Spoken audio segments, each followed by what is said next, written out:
Mes amis, bonjour, bonsoir, j'espère que vous allez tous et tous bien, moi ça va extrêmement bien et aujourd'hui j'avais envie de vous parler d'une œuvre qui a fait le tour des internets dans les années 2014-2015.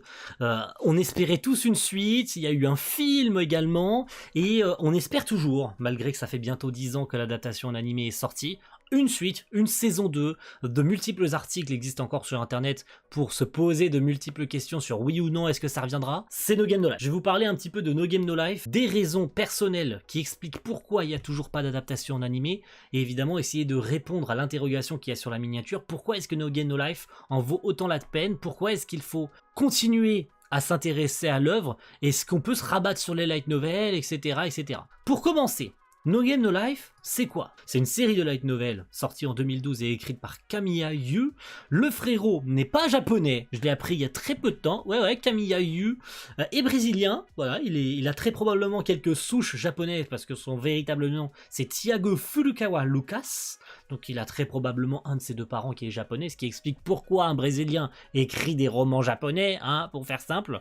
Donc No Game No Life a actuellement 12 volumes. Il faut savoir que le 12e est sorti il y a très peu de temps. Il y a eu beaucoup de choses, il est arrivé beaucoup de trucs à l'auteur. Hein, il faut savoir que l'auteur de No Game No Life avait commencé jusqu'au 10e volume, je crois. Il avait fait quasi sans arrêt jusqu'au 10e volume, puis il serait tombé malade. Parce qu'il faut savoir qu'entre le tome 10 et le tome 11, il y a eu pratiquement 3 ans sans nouvelles de la part de l'auteur.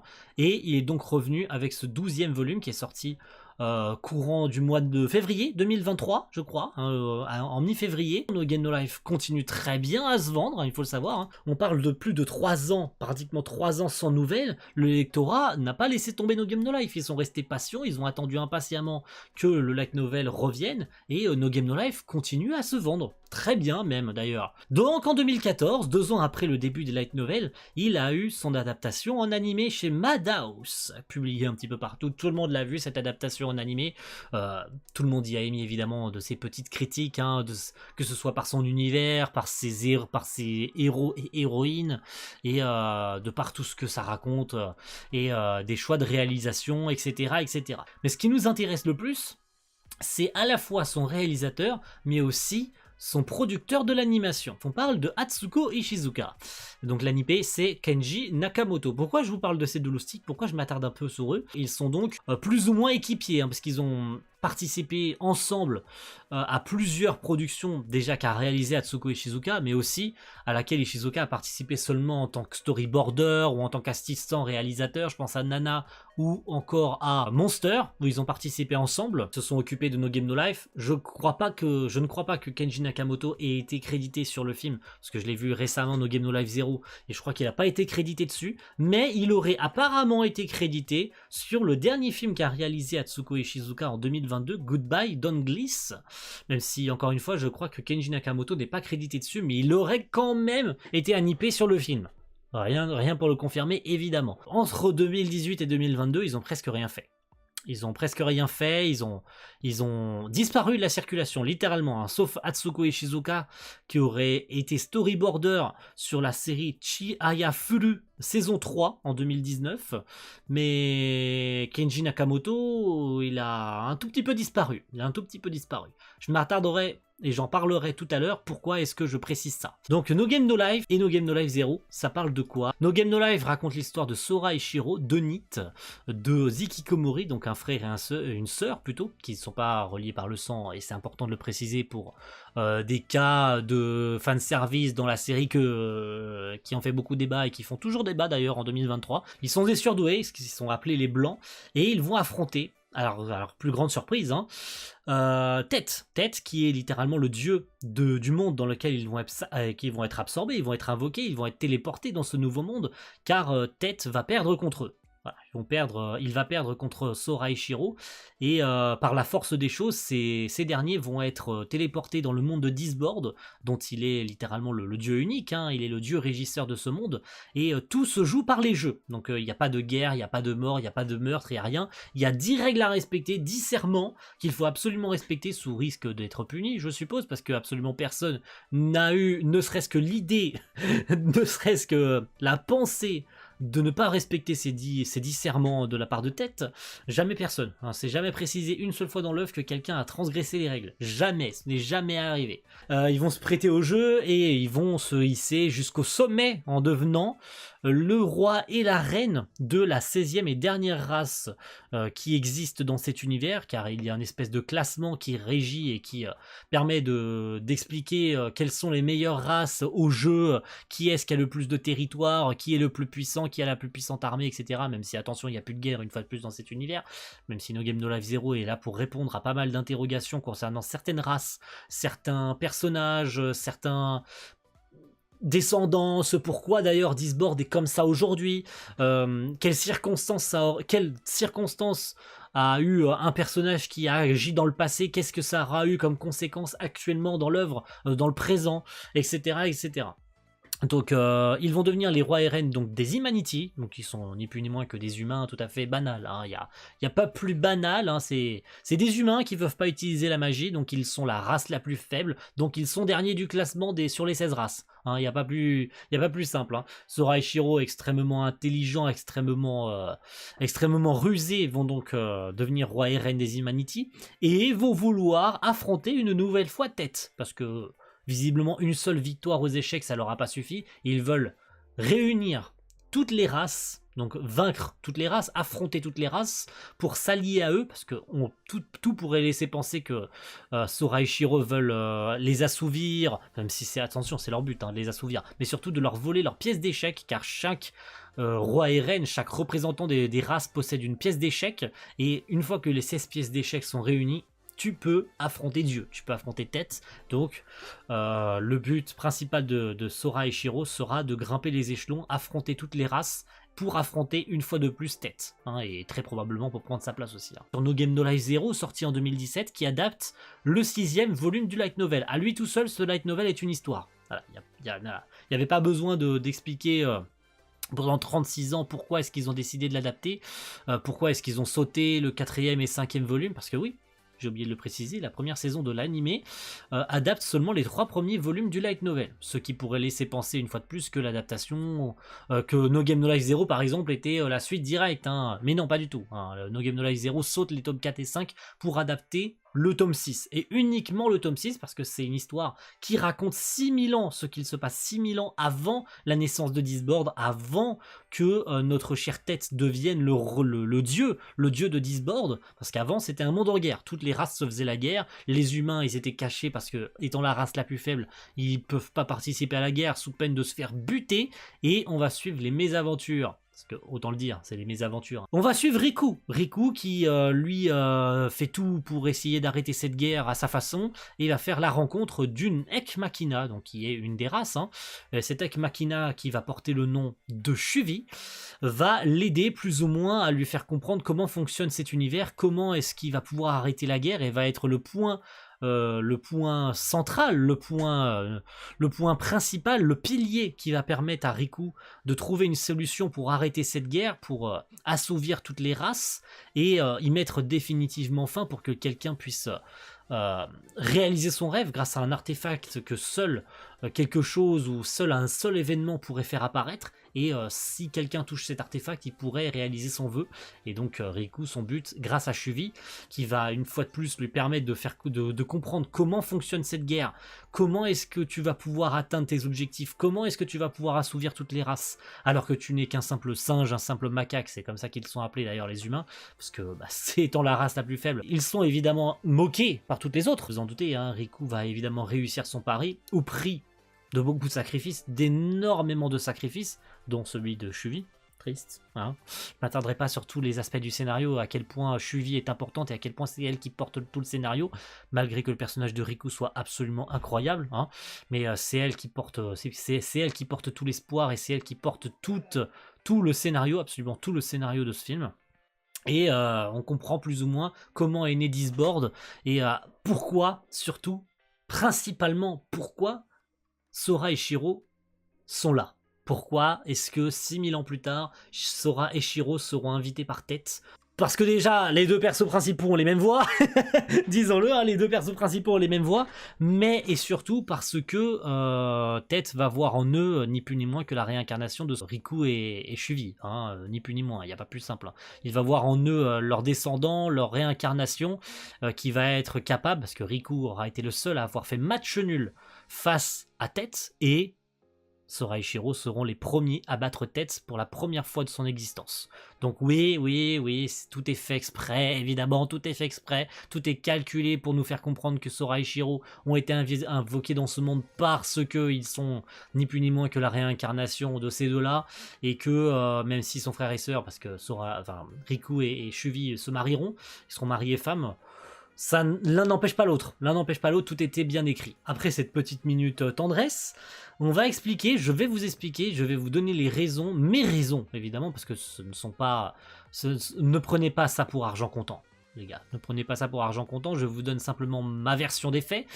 Pourquoi il n'y a toujours pas de saison 2 pour No Game No Life? Je vous avais laissé en plan tout à l'heure concernant notamment Atsuko Ishizuka et Kenji Nakamoto. Je vous disais tout à l'heure que depuis 2018 ils avaient disparu. Ils auraient apparemment travaillé ensemble sur le film Goodbye Donglis, mais au-delà de ça, entre 2018 et 2022, ils avaient tous les deux disparu de la circulation.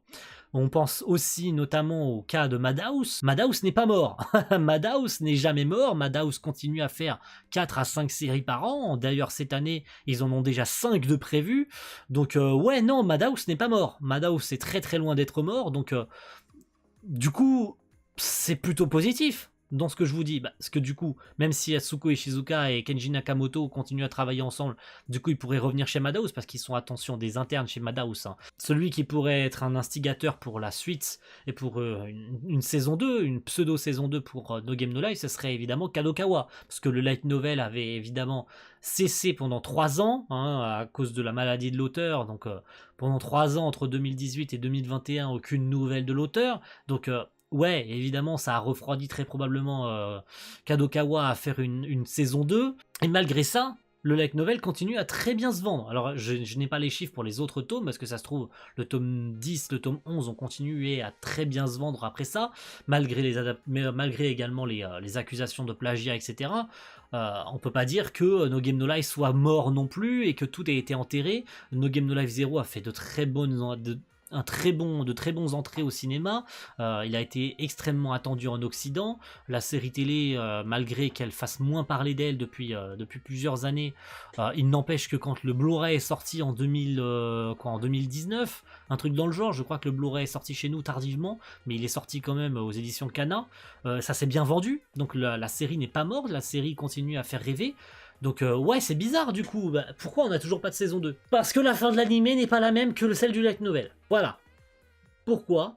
Je vais vous le dire, c'est simple. Comment se termine l'adaptation en animé? Déjà, rappelons les bails du dernier épisode de l'adaptation en animé. Le 12e épisode se terminait simplement par Sora et Shiro ont gagné au jeu face à Izuna et avaient donc gagné le droit de récupérer toutes les terres perdues par Humanity et évidemment à fusionner avec l'Union centrale et à ni plus ni moins qu'à prendre aussi la pièce d'échec des Warbeasts. Hein, c'est-à-dire que les Warbeasts auraient été décimés, ni plus ni moins, hein, même si c'était pensé différemment par Sora. Il avait tout prévu de son Daikyu.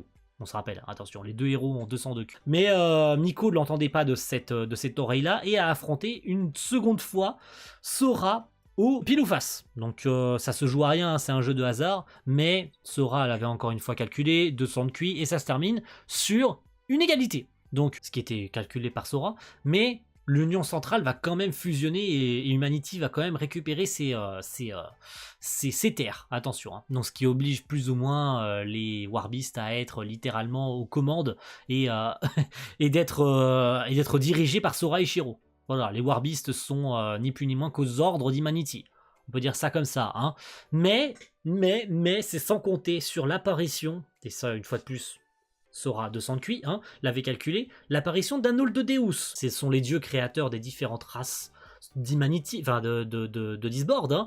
On voit d'ailleurs leur implication un peu plus leur implication dans le film No Game No Life 0, même s'ils sont ne sont pas tous les créateurs des races, hein, parce qu'il n'y a que 10 Old Deus, donc ils sont par définition la race la plus puissante, hein, de Disboard, hein. Ils sont rang numéro 1 de l'existence de toutes les races, hein. Ça coule de source, hein, puisqu'ils sont les dieux créateurs des différentes races. Ce dernier apparaît sous les traits de Miko, hein, donc l'Old Deus des Warbeasts, fait face à Sora et Shiro, et donc l'adaptation animée se termine sur un nouvel affrontement. En tout cas, c'est comme ça que ça se termine, hein, sur un cliffhanger qui laisse sous-entendre que Sora et Shiro s'apprêtent à une nouvelle bataille, à affronter un Old Deus. Mais c'est pas comme ça que se termine le light novel. Le novel se termine sur à peu près, hein, les mêmes circonstances. Donc Sora et Shiro ont gagné face aux Warbeasts. Sora fait match nul évidemment face à Miko, et ils se posent, comme l'animé, ils se posent au bord de la falaise, ils expliquent aux Warbeasts leur plan de vouloir affronter à nouveau tête, donc de conquérir le monde, hein, disons-le comme ça. Sora et Shiro décident de rester à l'Union Centrale, donc au palais, hein, qui appartenait, on rappelle à l'époque, à Elkia et aux Imanitiens, et décident de rester créchés là-bas. Et en renvoyant Steph, ainsi que le papy Warbeast, hein, puisque maintenant les Warbeasts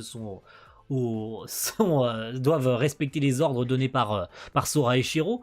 Il envoie le papy d'Izuna, hein, le papy Warbeast, au château.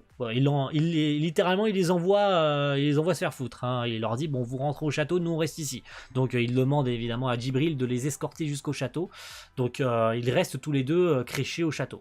Et c'est tout. Voilà, c'est comme ça que se termine le tome 3. Et le tome 4, du coup, juste pour vous situer, juste pour vous expliquer pourquoi c'est comme ça à la fin du troisième volume, le tome 4 débute sur Sora et Shiro qui se réveillent au château. Comment? Tu vas m'expliquer, toi, dans les commentaires. Comment tu veux rattraper une fin d'animé qui n'est pas cohérent avec la fin du tome 3? Comment est-ce que tu veux commencer une saison 2 en mode YOLO, on se réveille, tout s'est bien passé, mais du coup il est passé où le Deus? Oh, mais c'est pas grave, c'était une fin, il faut pas la prendre en compte, parce que du coup c'était hors série. Non, tu peux pas. Tu ne peux pas.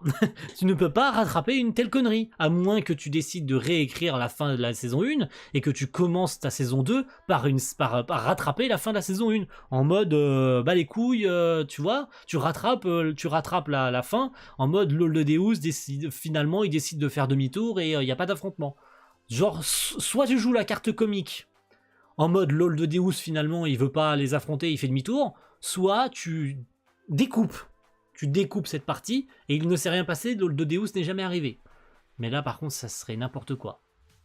Parce que, du coup, ça enlève le fait que Steph et Papy Warbeast sont rentrés au château. Ce qui n'est pas le cas dans la fin de l'animé, on le rappelle, hein, parce qu'ils sont tous là, hein, ils voient le Deus comme vous et moi. Donc non, tu peux pas rattraper ça. Tu ne peux pas. Donc voilà. Voilà pourquoi pour moi il n'y aura jamais de saison 2. Pourquoi est-ce qu'il n'y en a toujours pas après bientôt 10 piges? Parce qu'ils ne peuvent pas. Ils ne peuvent pas, c'est même pas une raison de... Il n'y a pas de réalisateur, il n'y a pas la réalisatrice veut pas revenir, Kadokawa veut pas, ou quoi que ce soit. C'est parce qu'ils peuvent pas. Soit c'est un choix volontaire de Madhouse de terminer comme ça, parce qu'ils ne voulaient pas, de leur propre gré, faire une saison 2. C'est tout à fait possible que le studio ait terminé ça comme ça, parce qu'ils n'avaient pas l'intention. Ils ont mis un point clé en mode, bah... Du coup, ça correspond plus au light novel, donc tu ne peux pas faire de suite. Donc rabat-toi sur le light novel si tu veux savoir la suite. Beaucoup d'animés l'ont fait. Ça existe encore. Des animés qui terminent sur une fin originale. Ça existe encore. Et donc qui t'obligent à rabattre sur les romans. Ça existe. Mais... Et c'est d'ailleurs pour ça que je vous conseille, oui ça vaut le coup de continuer No Game No Life, j'ai commencé de mon côté à lire les light novels en français, oui j'ai trouvé un lien qui permet de lire les light novels en français, alors ça a été traduit à peu près jusqu'au tome 9, si vous voulez lire la suite, il me semble que les premiers volumes n'ont pas été traduits, donc si vous voulez reprendre depuis le début, je vous conseille de lire le tome 1, 2, 3 en anglais, puis ensuite de passer en français, parce que malheureusement la personne qui s'en occupait, je pense qu'il a arrêté, hein, pour des raisons très probablement, parce que soit ça l'intéressait plus, soit parce qu'il avait plus le temps de le faire, mais ça existe, vous pourrez retrouver ça en description. Je trouve que ça vaut le coup de s'attarder quand même sur le reste, et de continuer à lire, parce que malgré que l'adaptation en animé se termine sur une scène originale avec cet Old Deus, il n'empêche que c'est intéressant de savoir quelle autre race va être représentée, qu'est-ce qui va pouvoir se passer par la suite, qu'est-ce que Sora et Shiro vont affronter par la suite, malgré le fait que, comme je vous le disais, il y a des scènes fanservice, il y a pas mal de choses, d'ailleurs l'animé c'est taillé une mauvaise réputation par ses scènes fanservice avec Shiro dans les bains, etc. Le light novel est pareil. Qu'on soit d'accord, le light novel est absolument pareil, donc ne vous attendez pas à ce que le ecchi soit moins modéré dans le light novel. Non, il y a autant de ecchi dans l'anime que dans le light novel. Au contraire, on peut même dire que l'anime a été plutôt fidèle, voire extrêmement fidèle au light novel. Voilà. L'anime a été extrêmement, extrêmement fidèle au roman. Hein. Donc, ouais, non, l'anime n'a pas rendu le fanservice plus voyant ou quoi que ce soit. Les romans ont autant de fanservice que l'anime. Donc voilà. Oui, ça vaut le coup de s'y attarder. Oui, ça vaut le coup de continuer. Si jamais je vous ai rappelé quelques souvenirs, de vous donner éventuellement envie de vous revoir à No Game No Life. Et comme moi, peut-être de switcher sur les romans, de savoir comme vous, comme moi, qui ai découvert ça récemment, que les light novels sont disponibles en français et que certains d'entre eux ont été traduits, qui a quasi l'intégralité des romans traduits en anglais sur internet, n'hésitez pas, ou bien d'acheter évidemment les romans en anglais officiels chez Bookwalker ou les plateformes dédiées pour avoir les light novels de façon légale, même si ça coûte un bras de les acheter en anglais. Ouais, il faut le savoir. Mais il n'empêche. Merci à tous en tout cas. J'espère que je vous aurai rappelé de bons souvenirs concernant No Game No Life. En tout cas, c'est un vrai plaisir de vous en reparler à nouveau. Et j'espère de tout cœur, évidemment, même si je n'y crois plus, qu'une saison 2 arrivera un jour. On l'espère, on garde espoir. Il y avait eu des infos il y a très peu de temps, finalement c'était fait douiller, c'était une nouvelle adaptation pour le manga No Game No Life, car il y avait eu une adaptation en manga mais elle s'était arrêtée, donc le projet avait été abandonné, mais visiblement ils avaient décidé de reprendre le manga avec un nouvel artiste, donc est-ce que ça pourrait redonner vie à une suite pour l'anime ou quoi que ce soit tournant autour du médium de No Game No Life? Seul l'avenir nous pourra nous le dire. On sait que le médium est surprenant à ce point-là. Et Kadokawa est aussi surprenant sur ce point-là. Donc gardons espoir, on sait jamais. Voilà. Merci à tous et à la prochaine. Ciao tout le monde. Bye.